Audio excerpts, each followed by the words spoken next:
Jutsu Kaisen में top 10 curses कौन से हैं? क्योंकि YouTube पे मैंने बहुत सारे लोगों को तुम लोगों को बेवकूफ बनाते हुए देखा है। आंख बंद कर कर किसी भी कर्स को कोई भी रैंकिंग दे देते हैं ये लोग, और जो स्ट्रॉन्ग कर्सेस हैं उनके बारे में तुम्हें पता ही नहीं लगता इनकी वजह से। तो लिस्ट चालू करने से पहले मैं तुम्हें बता देता हूँ कि there are 3 kind of curses, मतलब 3 अलग अलग तरह के कर्स स्पिरिट्स होते हैं।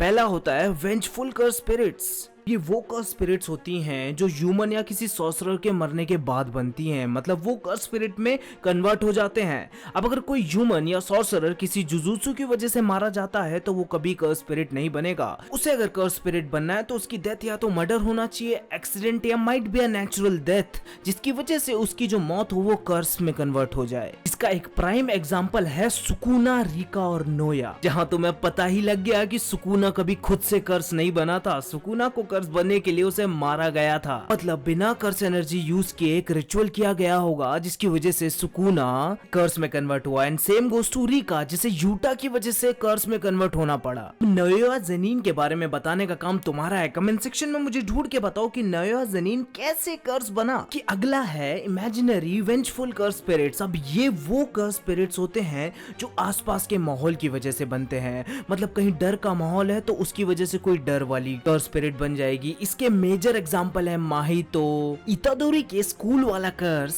कि दूसरों को तो तुम देख ही लेना वीडियो में, और तुम ही बताओगे मुझे इस वीडियो में कि कौन कौन से कर्सेस क्या क्या कैटेगरी में आते हैं। अगले आते हैं डिजीज कर्स स्पिरिट्स, जो बनते हैं किसी भी बीमारी या ह्यूमन फियर ऑफ डिजीज की वजह से। इसका एक एग्जांपल इस वीडियो में भी है, वो तुम मुझे देख के बताना कि भाई ये है वो डिजीज कर्स स्पिरिट। एक और कैटेगरी होती है जो हमें आज तक तो पता ही नहीं है, पर मैंने बहुत जगह वर्ड पढ़ा है, डिवाइन कर्सेस। इनमें आते हैं Asian God, Ganesha, rainbow dragon और बहुत सारे शिकगामीज। टॉप 10 कर्सेस के नाम बताने से पहले मैं तुम्हें बता दूं कि हम इसमें वेंजफुल कर्सेस को इंक्लूड नहीं करने वाले, बस हम वो भी कर्स स्पिरिट को इंक्लूड नहीं करने वाले जिनका स्क्रीन टाइम बहुत मिनिमल था। जैसे कि एशियन गॉड गणेशा, जो बहुत पावरफुल कर्स स्पिरिट है बट कुछ सेकंड्स के लिए ही दिखाई गई थी वो चीज। मतलब इस लिस्ट में सुकुना तो नहीं आने वाला, तो आना भी नहीं चाहिए, वो एक सॉर्सरर ही है, बस एक कर्स फॉर्म में कन्वर्टेड है। तो लिस्ट के 10th नंबर पे आता है ईसो। अब मैंने इसको 10th नंबर पे इसलिए डाला है क्योंकि टॉप 9 कर्सेस के बाद जितने भी कर्स हैं वो सारे के सारे ऑलमोस्ट इक्वल ही लगते हैं, कमजोर। ईसो एक कर्स वूम है जो डेथ पेंटिंग कर्सेस की कैटेगरी में आता है, जिसके अंदर इसके 2 और भाई भी हैं। फिर ईसो का एक चौथा भाई और है, बट ईसो को एक अभी पता नहीं लगा। जहां ये कैरेक्टर को ज्यादा खास पावरफुल नहीं था क्योंकि नोबारा और यूजी के बहुत बेस लेवल फॉर्म ने इस कैरेक्टर को हरा दिया था। जहां इसकी पावर्स में आता है पॉइजन ब्लड, और अपने उसी ब्लड फॉर्म से विंग्स बना लेता है, पर फिर भी बहुत आसानी से हार गया था यूजी और नोबारा से। 9th नंबर पे जो कर्स आता है वो है द फिंगर बीरर कर्स। अब इस कर्स को बहुत ज्यादा अमाउंट में लोग ईसो से बहुत कम पावरफुल मानते हैं, पर दिमाग से सोचोगे तो इसने यूजी इतादोरी और मेग्युमी दोनों को हरा दिया था। कर्स को डोमेन एक्सपेंशन भी आता है। बस ये ईसो और उसके बेवकूफ छोटे भाई से तो बहुत ज्यादा इंटेलिजेंट है। बस इसकी जिंदगी की इकलौती गलती थी कि इसने सुकुना पे अटैक कर दिया, बल्कि सुकुना इसे मारने भी नहीं वाला था। जो अगला कर्स आ रहा है उसे ध्यान से सुनना। 8th नंबर पे आता है स्मॉल पॉक्स डीटी कर्स। शुबियोर के बाद गेटो माने केंजाकू ये कर्स को माई के ऊपर छोड़ता है टेस्ट करने के लिए माई को, और माई को इस कर्स से लड़ने में बहुत डिफिकल्टी होती है क्योंकि इस कर्स की पावर्स में आता है डोमेन एक्सपेंशन, जिसके अंदर जो भी इंसान होता है उसके ऊपर एक पत्थर गिरता है और वो एक कब्र में बंद हो जाता है। अगर वो इंसान 3 सेकंड के अंदर अंदर उस कब्र से नहीं निकला तो वो मर जाएगा चिकन पॉक्स की बीमारी से। फिर कह रहा हूं ये कर्स बहुत ज्यादा पावरफुल है, बस केंजाकू के लिमिटेशंस की वजह से ये कर्स हार गया था क्योंकि माई के साथ उसका छोटा भाई भी था यूआई, इसके पास कर्स एनर्जी बहुत ज्यादा थी। केंजाकू के लिमिटेशंस के हिसाब से ये कर्स उन्हीं लोगों पे पहले अटैक करेगा जिसके पास कर्स एनर्जी ज्यादा होती है। इस वजह से एक पॉइंट पे इस कर्स ने माई को छोड़कर यूआई पे अटैक किया और माई ने उस पॉइंट का फायदा उठाकर इस कर्स को खत्म कर दिया। जो नंबर 7 पे कर्स आता है वो है चोसो, और ये कैरेक्टर तुम लोगों ने देखा ही है 100%, बट फ्यूचर में ये कैरेक्टर तुम्हारा फेवरेट होने वाला है। ऐसा कि हम जानते हैं कि ये आधा ह्यूमन और आधा कर्स है, माने वो पेंटिंग वाले कर्सेस के अंदर आता है और ये सबसे बड़ा भाई है। इसकी जिंदगी का एक ही सपना है कि यूजी और नोबारा से अपने भाइयों का बदला ले लूं, बट फ्यूचर में कुछ ऐसा होने वाला है कि चोसो को अपना चौथा भाई मिलेगा और जिसको बचाने के लिए शायद चोसो शहीद भी हो जाए। तब बात की जाए इसकी पावर्स की तो चोसो के पास है ब्लड मैनिपुलेशन, एंड ये अपनी एनर्जी को ब्लड में भी कन्वर्ट कर सकता है। एक ऐसा सीन आएगा जहां नोया के साइड फाइट करते करते एक पूरा हाईवे ब्लड से भर देगा। चोसो के पास एक्सट्रीम स्पीड, स्ट्रेंथ और प्रेशर की एबिलिटीज भी हैं। 6 नंबर पे जो कर्स आता है उसका नाम है ड्रैगन। वो पैदा हुआ था प्लेग और ह्यूमन सिकनेस, जो समुद्र की तरफ जो बढ़ती है ना लोगों की सिकनेस होती है, उसकी वजह से, जिस वजह से ड्रैगन के अंदर बहुत ज्यादा नेगेटिव अमाउंट ऑफ एनर्जी रहती है। प्लस इसने एक फाइट में 3 जुजुत्सु सॉर्सरर्स को ऑलमोस्ट हरा ही दिया था, जिनमें से 2 क्लास 1 सॉर्सरर्स थे। अगर उस फाइट के बीच में तोजी ना आ जाता तो ड्रैगन इन तीनों को मार देता, इंक्लूडिंग मेगुमी। हाँ, ड्रैगन की पावर्स में आता है बहुत ज्यादा अमाउंट ऑफ फिजिकल स्ट्रेंथ, किसी भी एरिया में फ्लड ले आना, मतलब मेगुमी का जो एलिफेंट रहता है उससे भी ज्यादा अमाउंट ऑफ वाटर क्रिएट कर देता है।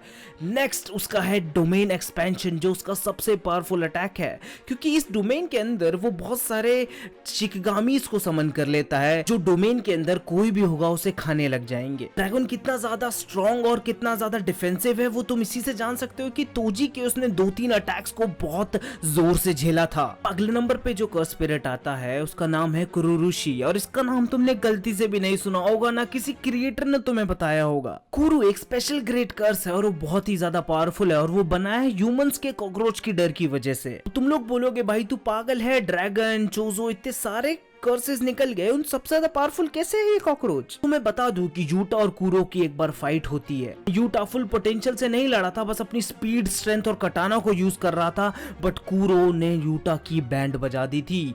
वो इतना तक पहुंच गया था कि उसने यूटा को खाना शुरू कर दिया था। मतलब तुम्हें लगता है कि अभी तक कोई भी कर्सेस आए हैं जो यूटा से थोड़ा सा भी जीत सकते हो? ये कर्स स्पिरिट तुम्हारे लिए यहाँ रैंक करती हो ना हो, बट यूटा के साथ फाइट करके इसने ये रैंकिंग मेरे सामने तो अपना ली है, कि इसके मोस्टली अटैक्स ना एकदम वन हिट किल है, माने कॉकरोचेस छोड़ता है जो अगर तुम्हें टच किए तो स्किन में जाके अंदर फट जाते हैं। इसका एक कर्स टूल है जिसका नाम है फेस्टिंग लाइफ स्वॉर्ड, जो लाइफ और डेथ की एनर्जी को कन्वर्ट करके अटैक करती है। थोड़ी सी रिस्पेक्ट दो इस कर्स को, क्योंकि यूटा की कुछ तो पसीने छुड़ाए थे इसने। हम आ गए टॉप 4 लिस्ट में, जहां 4th नंबर पे आता है हमारा माहितो। ये एक लौता पागल कर्स स्पिरिट है जो कुछ तो भी करता घूमता है। इसका कहना है ये इंसानों की सैडनेस और खुद की इनसिक्योरिटीज और सोल के ऊपर जो दर्द होता है उसकी वजह से बना है। हाँ, ये पागल आदमी कुछ इतना खास पावरफुल है नहीं, मतलब है बहुत पावरफुल है, बट इसकी जो कर्स टेक्निक है वो बहुत ही ज्यादा ब्रोकन है यार। दूसरों की सोल और बॉडी को चेंज कर सकता है बाय टचिंग देम। प्लस इसका डोमेन एक्सपेंशन बहुत ज्यादा ओवर पावरफुल है। अगर इसके डोमेन के अंदर तुम आते हो और तुम्हें सिंपल डोमेन नहीं आता है तो तुम्हारी बॉडी तुम्हारे हाथ में नहीं है भाई, इसके हाथ में चली गई। बस ये मल्टीपल सोल्स, मतलब ह्यूमन बीइंग या किसी भी सॉर्सरर को अगर छू लिया है तो उन्हें मिक्स कर कर एक नया फॉर्म बना सकता है by using polymorphic soul isomers. ये भी इसकी एक कर्स टेक्निक है। जहाँ इस पागल कैरेक्टर के बाद एक और ऐसा कैरेक्टर है जो मुझे लगता है वेस्ट हो गया जस्ट बिकॉज वो बहुत ज्यादा एक पावरफुल आदमी से लड़ लिया। नंबर 3 पे आती है हनामी। अब ये इस रैंकिंग पे क्यों है वो चीज खुद गोजो बोल चुका है। गोजो इनफैक्ट ये तक मानता है कि ये जोगो से ज्यादा पावरफुल कर्स स्पिरिट है और ये ज्यादा खतरनाक है। अब ऐसा गोजो इसलिए बोलता है क्योंकि गोजो कभी भी इसकी प्रेजेंस को भाप नहीं पाया था और गोजो से ये बच के भी आसानी से निकल गया था। जहाँ इसने गोजो के पर्पल अटैक को भी सर्वाइव किया हुआ है। हम जानते हैं कि ब्लैक फ्लैश जो अटैक होता है वो कितना ज्यादा पावरफुल है। रिसेंट सुकुना गोजो की फाइट में सुकुना तो मुँह ही दिया था गोजो के एक अटैक से। तो हनामी ने यूजी और तोदो के ब्लैक फ्लैश को मल्टीपल टाइम झेला था। इतने अमाउंट ऑफ ब्लैक फ्लैशेस अगर किसी और कर्स को पड़ते तो वो नहीं बच पाता। यहाँ हमें हनामी की पावर्स का पता लगता है, जिसमें से पहली है बहुत ही एक्सट्रीमली स्ट्रॉन्ग बॉडी। दूसरा, हनामी पे कोई भी कर्स बैरियर काम नहीं करता, वो किसी भी बैरियर के आर पार आ जा सकता है क्योंकि वो एक प्लांट डिराइव्ड कर्स्ड है। जहां हम जानते हैं कि हनामी की जो मेजर पावर, मेन पावर है वो है कंट्रोलिंग प्लांट्स और एंड उसी से रिलेटेड उसका डोमेन एक्सपेंशन भी है जो हम नहीं देख पाए कभी भी। एंड ये चीज सीरीज में भी कही गई है कि गोजो ये मानता था कि हनामी जोगो या किसी और दूसरे कर्स, स्पेशल ग्रेड कर्स से ज्यादा पावरफुल है या खतरनाक है। तो जब गोजो बोल रहा है तो तुम क्यों नहीं मान रहे भाई। और अब सेकंड नंबर पे जो कर्स स्पिरिट है उसे तो तुम जानते ही हो गए। अब जोगो। अब जोगो के बारे में मैं तुम्हें क्या ही बताऊं। जोगो वर्सेस गोजो वाली फाइट में तुमने देख ही लिया है कि जोगो लावा और फायर टाइप अटैक्स करता है, जहां उसका डोमेन एक्सपेंशन भी है एक, जिसका नाम है coffin of the iron mountain. जिस डोमेन में कोई इंसान या नॉर्मल सा जुजुत्सु सॉर्सरर तो जल के राख हो जाएगा। बट जोगो की पावर के बारे में हमें तब पता लगता है जब जोगो इतादोरी को 10 सुकुना फिंगर्स खिला देता है और सुकुना आ जाता है। जब सुकुना और जोगो की लड़ाई होती है तब हम पहली बार देखते हैं कि जोगो कितना ज्यादा पावरफुल है। जोगो डायरेक्टली एलिमेंटल फायर यूज कर सकता है, प्लस वो किसी भी जगह पर एक बड़ा सा मीटियोर गिरा सकता है आग से भरा हुआ। मतलब हम कह सकते हैं कि जोगो ने ये वाली एबिलिटी मदारा उचिहा से चोरी की है। बस हमें ये भी बताया गया है कि जोगो की जो पावर लेवल है वो 3 सुकुना फिंगर्स की इक्विवेलेंट है। फाइनल कर्स का नाम तुम गेस कर सकते हो कि नहीं? क्योंकि नाम सुन के कुछ लोग तो मुझे गाली देने वाले हो, बट मेरी बात सुन लेना यार। Most powerful curse is Rika. जिससे पहले तुम में से कुछ लोग बोले कि भैया यार आपने बोला था कि वेंजफुल कर्सेस को नहीं काउंट करना है, तो भाई वो रीका अलग है और ये रीका अलग। रीका की सोल आजाद हो गई थी, बट रीका का जो प्यार था यूता की तरफ, वो कर्स स्पिरिट वापस बनी बिना रीका के सोल के। माने ये वाली रीका इमेजिनरी वेंजफुल कर्सेस में आएगी। हाँ कि हम जानते हैं कि रीका कितनी स्पेशल है। रीका एनर्जी ब्लास्ट फेंक सकती है, रीका बहुत ज्यादा स्ट्रॉन्ग है, प्लस रीका की वजह से ही यूता दूसरों के जुजुत्सुस कॉपी कर पाता है। यूता के बारे में जानना चाहते हो तो एक टॉप 10 स्ट्रॉन्गेस्ट कैरेक्टर्स वाली वीडियो पक्का चेकआउट करना। बाकी हम मिलते हैं एनिमे की किसी नेक्स्ट वीडियो में, तब तक के लिए सायोनारा, हasta la vista।